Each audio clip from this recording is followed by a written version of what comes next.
Aujourd'hui, soyez dignes, car c'est enfin le moment de parler des anciens Kenpachi, en commençant par l'incroyable Kuruyashiki.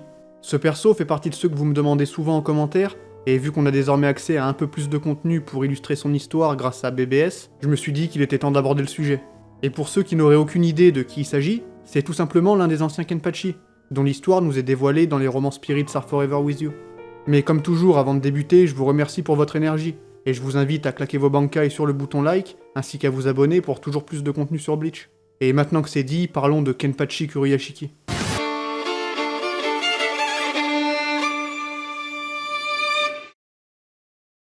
Alors disons-le direct, y a malheureusement pas la masse de choses à dire sur le 7ème Kenpachi, puisque celui-ci n'apparaît que dans les romans Spirits Are Forever With You, et n'est pas réellement un acteur majeur de l'histoire.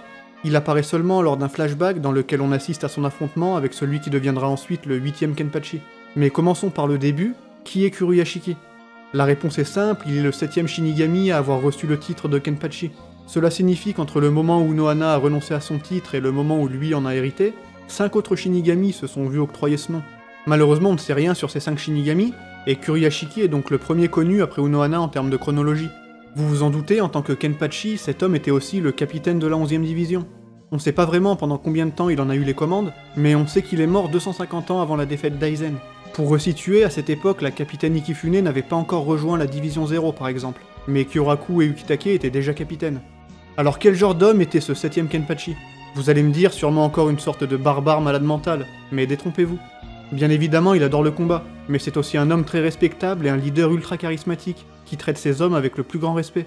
Il semble aussi très avenant, et apprécie boire des coups avec ses gars après avoir exterminé du holo en masse. C'est donc un capitaine exemplaire et très respecté par ses pairs, qui a même été convié à rejoindre la Division 0. Mais il a refusé, jugeant qu'il n'avait rien apporté de notable à Soul Society, et que de toute façon ce boulot n'était pas un boulot pour lui. Cependant, s'il a été choisi, c'était pour son caractère, son leadership et sa capacité à être aimé de tout le monde. En somme, c'était un Shinigami complètement goldé et que tout le monde adorait, fort, humble et juste. Il est bien évidemment aussi très célèbre pour ses prouesses au combat, puisqu'il a déjà vaincu des Vastolords. Mais avant de parler de ses pouvoirs, regardons un peu son design. Ça vous a sûrement pas échappé qu'il ressemble à mort à Ginjo. Pour moi, on dirait un peu une fusion sauvage entre Ginjo et Ganju quelque part, avec une allure de colosse et une grosse touffe de poils sur le torse à la Zangief. Mais comme j'ai dit, il n'a rien d'une bête sauvage dans le fond, et c'est clairement un Shinigami honorable. Enfin bref, maintenant qu'on a évoqué un peu sa personnalité, voyons donc de quoi il est capable. En plus d'être un épéiste de génie aux capacités sensorielles aiguisées, il possède un Zanpakuto littéralement monstrueux. Ce sabre, nommé Gagaku Kairo, est en fait l'un des rares Zanpakuto vivants du Seireitei, à l'instar de Minazuki. En Shikai, il peut invoquer et contrôler des sortes de monstres mâchoires, qui dévorent violemment ses ennemis et qui font plus ou moins la taille d'un ours. Cette capacité est très violente, mais le plus impressionnant reste son Bankai, dont on connaît les capacités même si au final on le voit pas vraiment en action. Cette forme porte aussi le nom de Gagaku Kairo, mais est bien plus violente que la version Shikai. C'est en effet l'un des rares Bankai qui fut interdit d'utilisation au sein du Seireitei par la Chambre des 46, car celui-ci est bien trop dangereux.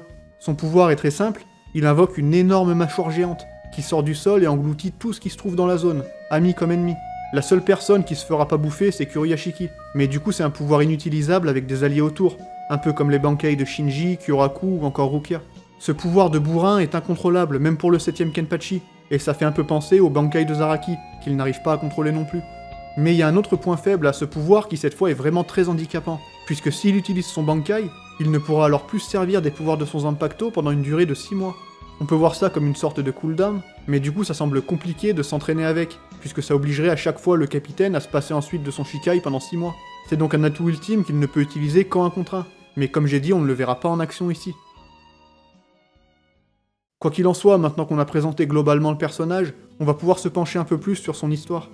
Comme on l'a dit, on est 250 ans avant la défaite d'Aizen, alors que la 11ème division est en plein combat contre des holos dans le Rukongai. Après leur victoire, ceux-ci organisent une bonne beuverie avec leur capitaine, comme ils aiment le faire, et il y a même Kyoraku qui est là. C'est à ce moment-là que Kuruyashiki demande d'ailleurs au capitaine de la 8ème s'il se sent taille face à un Vastolord. Vous savez, j'en ai parlé dans ma vidéo précédente. Et s'il lui demande ça, c'est parce qu'il avait le sentiment qu'un Vastolord était mêlé au holo qu'il a affronté plus tôt. Mais bon, c'est à ce moment-là que va apparaître un personnage déterminant, qui scellera le destin du 7ème Kenpachi à jamais. Cet homme, issu de la petite noblesse, se nomme Soya Asashiro, et est inconnu au bataillon. Cependant, il est là pour défier Kuruyashiki devant toute sa division, afin de lui dérober le titre de Kenpachi. Vous savez comment ça marche? Si le Kenpachi actuel est tué devant 200 témoins, celui qui l'a pourfendu peut alors recevoir le titre à sa place, et devenir capitaine de la 11ème. C'est ainsi que Kuruyashiki acceptera la demande de son mystérieux opposant, qui à première vue semble un peu frêle et pas très fort. Mais malheureusement, Kuruyashiki va s'écrouler en un instant, alors que son adversaire ne semble même pas l'avoir attaqué. Bon, certains seront peut-être déçus ou choqués, mais oui, le combat est terminé. Cet homme aux allures de jeune aristocrate orgueilleux vient de pourfendre le 7ème Kenpachi sans effort, et sans que personne ne voie son attaque.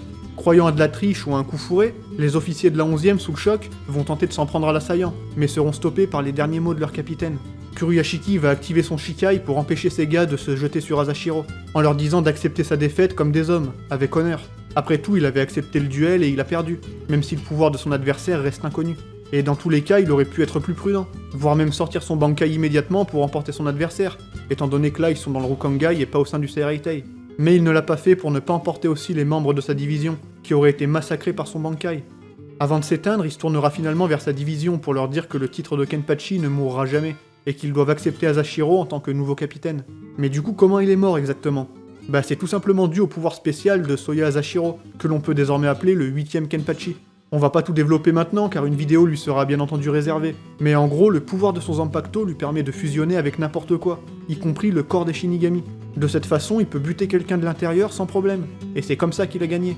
Mais attention, c'est pas un pouvoir aussi simple à utiliser, il y a pas mal de contreparties et ça on l'évoquera bien sûr dans une autre vidéo, dans laquelle on se concentrera sur son histoire et ses actions en tant que 8ème Kenpachi, mais aussi en tant qu'évadé du Muken. Il y a un peu plus de choses à dire sur lui étant donné que c'est un acteur majeur des romans, et ce combat où il hérite du titre de Kenpachi n'est que le début du plan qu'il compte mettre en œuvre. Mais malgré son apparition courte, je trouve que Kuruyashiki reste un personnage marquant, qui dans le fond ressemble un peu à Zaraki. Ils ont rien à voir au niveau de la personnalité, mais ce sont tous les deux des guerriers qui, malgré les apparences, ont tout de même un grand sens moral et des principes qu'ils respectent à la lettre. D'ailleurs, la vision du Kenpachi pour Kuruyashiki n'est pas celle d'un guerrier sanguinaire, mais semble plutôt être celle d'un combattant honorable qui utilise sa force pour le bien. Un peu comme Zaraki, qui malgré ses airs de barbare et son amour pour le combat, agit aussi pour le bien de Soul Society à sa manière. En tout cas, c'est là-dessus qu'on va mettre fin à cette vidéo sur Kenpachi Kuruyashiki, un Shinigami extraordinaire ayant connu un triste sort, mais dont l'esprit continue aujourd'hui à vivre à travers Zaraki. Comme je l'ai dit, même s'il n'est pas le gars amical et rigolard qu'était le 7ème Kenpachi, il reste néanmoins un guerrier d'exception reconnu par ses pairs, et surtout un capitaine que toute sa division admire et respecte. Quoi qu'il en soit, merci à vous d'avoir regardé cette vidéo comme toujours, j'espère grandement qu'elle vous aura plu, et en attendant la suite, moi c'est là-dessus que je vous dis vive Bleach, et à la prochaine tout simplement.